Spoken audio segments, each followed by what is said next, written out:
The series starts in a mansion, where a girl is being prepared for auction. Another girl walks onto a stage, and nobles start bidding on her. In a private booth, Marquess Collide is annoyed at the cheap bids trying to buy her product. After the bidding, the next girl enters the stage. Before anyone can move, she suddenly summons a gun and kills the nobles. Another girl kills the workers behind the stage and frees the other girls. The two girls, Daya and Tart, fight off the guards and create an explosion. The explosion signals another group in the distance, Lug and Maha. Lug readies his gun and snipes the mastermind of the slave ring, Marquess Collide. The shot reminds him of his past life when he was an assassin on Earth training a rookie. After killing their targets, they quickly leave. A drone, however, spots them and sends the military after them. The military shoots their vehicle and destroys it. Thankfully, the two escaped and rigged the vehicle to fake their death. Before they rest, the assassin tells the rookie that he will be retiring and will be teaching assassins instead. The next day, the two receive their new identities and board a plane for their next mission. Unfortunately, their organization sabotaged their plane to tie up any loose ends and get rid of the assassin.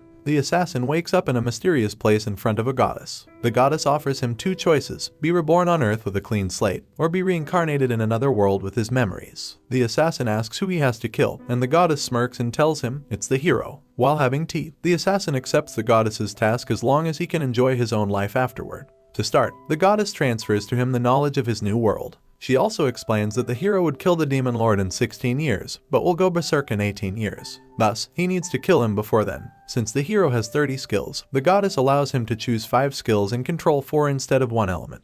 Then, she sends him to be reincarnated. He was reborn as Lug, into the house Tuathida of the Alvan Kingdom, a noble house of assassins disguised as doctors. 7 years later, Lug is honing his skills by hunting a rabbit and expertly cooking it for his family. Afterward, his father, Cyan, teaches him poison and martial arts, as well as checks his body. Satisfied with his progress, Cyan decides to give him their family's specialty, the mystic eyes of Tuathida. While healing, his mother, Esri, lovingly takes care of him. When he is fully healed, Cyan removes his bandages and Lug is amazed at his new eyes. He can see faraway objects, as well as see mana. His father then tells him that he will also get his magic teacher. His mother dresses him up in girly clothes before he goes to meet his teacher. His teacher is a little girl named Daya Vikon. To show her mastery of magic, Daya creates a powerful explosion in front of Lug, surprising him. To start their training, Daya hands Lug a far stone, a stone used to measure one's mana capacity. However, Lug's mana capacity is so huge that he overloads the stone and he needs to throw it high into the air before it explodes. The next day, they test out Lug's attributes. Daya is once again surprised to learn that Lug has not only 1 or 2 attributes, but 4. With her guidance, Lug was able to learn how to convert his mana into the different attributes he has. Spells also start forming in his mind, and Daya explains that God gives them spells when they take on mana.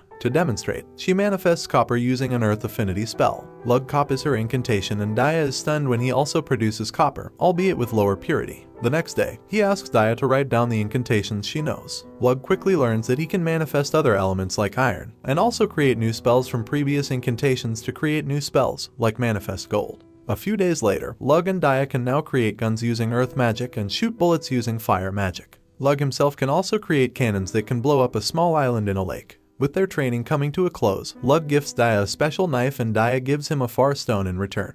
They also promise to see each other in the future. After Daya leaves the next morning, Cyan brings Lug to a nearby prison and tests his resolve to kill another human being. Of course, Lug passes with flying colors. At the start of winter, a sickly girl is walking through the forest alone. She was abandoned by her peasant family because there was not enough food for them to eat. While lying on the ground, a pack of wolves arrives, and the girl accepts her mortality. A few days earlier, Lug and his parents were in town enjoying the harvest festival. In reality, Lug is looking for someone with mana to be his assistant. Unfortunately, he looked far and wide but cannot find anyone. Later, Lug heads out on one of his hunting trips. He then hears a pack of wolves, and when he goes to check it out, he sees them about to attack a girl. He jumps in to save her and easily kills the wolves. He then feeds the starving girl and asks her to be his servant. It turns out she has mana. In gratitude, the girl accepts his offer and introduces herself as Tart. 2 years later, the goddess is checking on one of the reincarnations she sent out. He was the best soldier on Earth, but sadly, he turned out to be in need in his new life. Meanwhile, Lug is awakened by Tart. Afterward, they have dinner where Tart serves as Lug's maid. Cyan and Esri compliment Tart's dedication to Lug.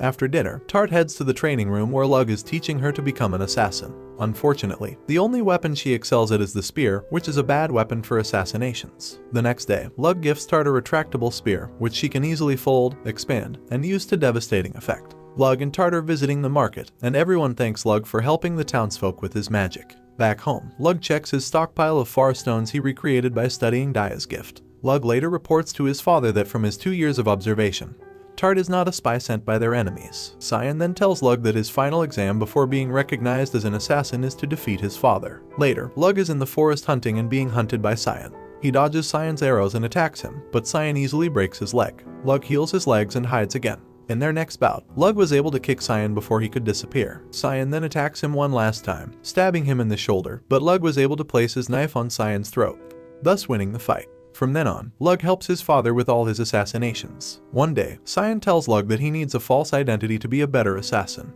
He will be sent away to Miltu for 2 years to train in becoming a merchant. That night, the Tuatha holds a farewell party for Lug. Unfortunately, a son of a branch family, Rana, cannot accept Lug as their house's heir. He challenges Lug, but Lug easily defeats him in assassination and combat. Later, he meets Rana outside the house and he asks Rana to be his knight. Rana accepts and promises to be a stronger knight by the time Lug comes back. Lug dyes his hair black for his new identity as Ilig Balor, a merchant of Miltu. Meanwhile, a child named Maha, with her fellow homeless friends, is offering tours around the city. One rainy day, a group of thugs kidnap them and bring them to an orphanage run by a man named Torin. They were given scarce food, forced to do chores and menial labor, and were punished if they didn't cooperate. One day, one of Maha's friends was washed, dressed up, and taken away in a carriage. When she came back, her makeup was smudged and she was crying. Their friend was sold multiple times by Torin to numerous nobles. A few months later, her other friends also went through the same experience. One of them became so traumatized that she cut her face so that no one would buy her anymore. 2 years later, Maha overhears Torin talking about her being the next one being sold. She runs in fear and contemplates cutting her face, but a boy suddenly speaks to her. Torin then assembles the girls and tells them that the boy, Ilig Balor, is looking to purchase a servant. Ilig stops in front of Maha and asks her if he wants to join his family. Maha accepts, but Torin tells Ilig he can only send Maha to her after 3 days. After Ilig leaves, Torin prepares Maha for another of his noble customers. On the carriage, Torin starts touching Maha, causing her to push him away with Mana and run away. Torin's guard captures her, but Ilig arrives to defend her. He also heals Maha's friends, and Maha happily goes with Ilig. At the Balor household, Ilig heals Balor's son as thanks for letting him be a fake part of their family. Moreover, they have also agreed to adopt Maha as Ilig's sister. The next day, Balor gives Ilig his own store to manage. Ilig shares the news with Maha and Tart over dinner, and Ilig tells them his plan for the store. At night, Ilig sleeps peacefully next to the 2 girls, knowing that he has acquired their trust. 2 days later, Ilig presents his product to Balor and his wife. It is a moisturizer that will protect women's skin and let them use makeup more easily. Balor's wife is stunned at how good a product the moisturizer is, and Balor gives his approval for it to be sold. 6 months later, Ilig's store, Orna, is now visited by lines of people every day. Ilig had also hired Maha's friends as the shopkeepers and sales lady. That night, an assassin tries to break into Ilig's house, but Tart and Maha easily capture him. Their competitors have been trying to find out what their moisturizer's secret recipe is. Tart and Maha then torture the assassin, asking him to reveal his bosses. A few days later, Ilig leaves to go on his monthly trips to visit Daya. Ilig and Daya spend the day sharing magical notes, foods, and appreciating each other's company. At home, Tart and Maha enjoy their stay together cooking food and doing chores. Ilig then goes home and sleeps next to the girls. The next morning, the girls woke up curious since Ilig's body reacted to their presence. Thanks to their cosmetics and sweets, Ilig successfully increased his information network and gained access to a lot of nobles. Tart also reports that her assassination missions were successful. Ilig decides that it's finally time to return to Tuatha, and he will leave his store to be managed by Maha. Maha submits her report to expand the business, but Ilig discovers that her first planned store is Maha's parents' old store. Their business partner killed her parents, forcing Maha to leave in the streets. Ilig approves her plans but warns her that she should make sure it is successful. Maha's friends then arrive and give a gift to Ilig for giving them a new chance in life. The next day, Ilig changes his hair to its original white color and becomes Lug again. Lug and Tart then say their farewell to Maha, and Maha thanks Lug for everything he had done for her. On their way home, their carriage encounters a pack of wolves, but Tart easily killed them with a combination of magic and combat.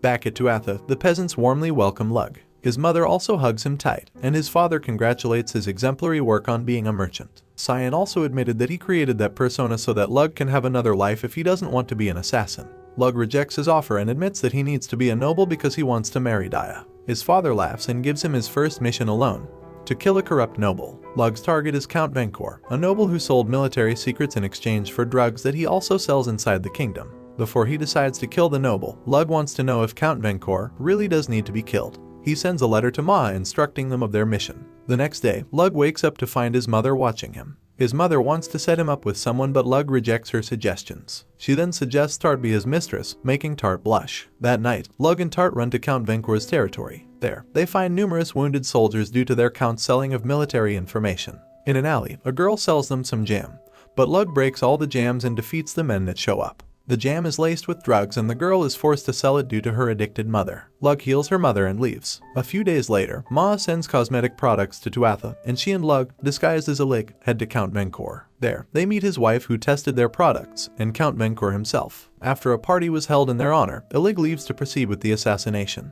From a distance, he snipes Count Vencor. He sees his wife crying over his corpse, which makes Lug sad too. Tart consoles him, and Lug realizes that instead of being a tool like in his previous life, this time he will choose who he has to kill. Lug and Tart are boating home after training their magic on an uninhabited island. Maha welcomes them at the shore and reports the recent events to Lug. She had found the divine treasure, the magic spear Gibalg. It is currently owned by Setanta Macness, the man most likely to be the hero. There is also a civil war occurring in Daya's kingdom, and sadly, Setanta Macness is a member of the army. On his next visit, Lug advises Daya to escape the civil war using his connections. Daya, however, gets angry and tells him that she has a responsibility for the welfare of her citizens. Instead, she invites Lug on a date. They dye their hair and go out into town. There, Lug notices that there are a lot of soldiers, but Daya informs him that it's because of the draft. The two then head to a shooting gallery and Daya scolds Lug for attempting to use his magic to win. In a compromise, Daya shoots the arrow with Lug teaching them. After a meal, they find a lost child in the streets and help him find his mother. Daya then invites Lug to a hot spring. There, the two share a kiss. After Lug leaves, Daya changes her hair to its original color and calls her soldiers. With tears in her eyes, she bade goodbye to Lug. 2 days later, a wounded man suddenly arrives at Tuatha. Cyan tells Lug that the man had given them a job, to kill Daya Vicon. The Vicon family once joined a civil war but was promptly defeated. They have paid their indemnity, but the winners want one last thing, Daya. Count Vicon and Daya are ready to surrender, but their citizens suddenly rise up and don't want to hand over Daya. Their subordinates staged a rebellion. Unfortunately, they are on the verge of losing. Count Vicon hired the Tuathas to kill Daya, but in reality, he wants them to fake her death and rescue her. That way, she can escape her family's end. Lug remembers how he was just once a tool as an assassin, but now that he has his own feelings, he decides to accept the job. Before he leaves, Tart volunteers to help him get there easier. She runs ahead of Lug with a shield, removing the air friction that will slow down Lug. She knows Lug took her in just to use her, but she's glad that Lug needed her. Through rain or shine, she runs ahead until she stumbles and her body cannot run anymore. She knows Lug loves Daya and tells him to bring her back.